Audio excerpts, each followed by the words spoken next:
So இந்த products எல்லாமே பாத்தீங்கன்னா டிஷ்யூஸ், எந்த டிஷ்யூ எதுக்கு யூஸ் பண்ணுங்கிறத இந்த வீடியோல பார்க்க போறீங்க. ஃபர்ஸ்ட் வந்து ஃபேஸ்க்குன்னு யூஸ் பண்றதுக்கு ஃபேஷியல் டிஷ்யூஸ் தான் யூஸ் பண்ணணும். ஸோ மினிசோல வந்து இந்த மாதிரி பெரிய பேக்கேஜஸ் வந்து அவைலபிளா இருக்கும். நம்ம வேனிட்டி கிட்ல வச்சுட்டு மல்டிபிள் டைம்ஸ் நம்ம யூஸ் பண்றதுக்கு இது ரொம்ப அஃபோர்டபுள் ரேஞ்ச்.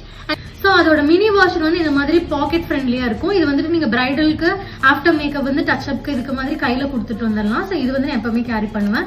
ஃபேஷியல் டிஷ்யூல நிறைய பிராண்ட்ஸ் இருக்கு, எனக்கு கொஞ்சம் கம்ஃபர்டபுளா இருக்கிறது இந்த பிராண்ட்ஸ்.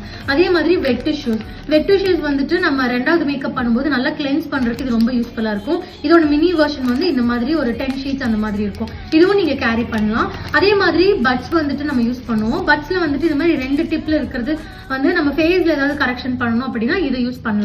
இன்னொரு வெர்ஷன் வந்துட்டு இந்த மாதிரி ஒரு சைட்ல வந்துட்டு இந்த மாதிரி இருக்கும், ஒரு சைட்ல நார்மலா இருக்கும். இது வந்துட்டு ஐ மேக்கப்ல ஏதாவது கரெக்ஷன் பண்றீங்க, அதுக்கப்புறம் ஐப்ரோஸ்ல ஏதாவது உங்களுக்கு ஏதாவது கிளியர் பண்ணணும் அப்படின்னா இது ரொம்ப ரொம்ப யூஸ்ஃபுல்லா இருக்கும்.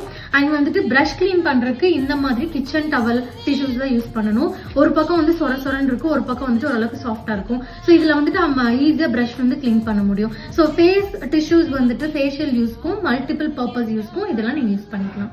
இந்த மாதிரி நிறைய இன்ஃபர்மேஷனுக்கு என்னோட பேஜை ஃபாலோ பண்ணிக்கோங்க.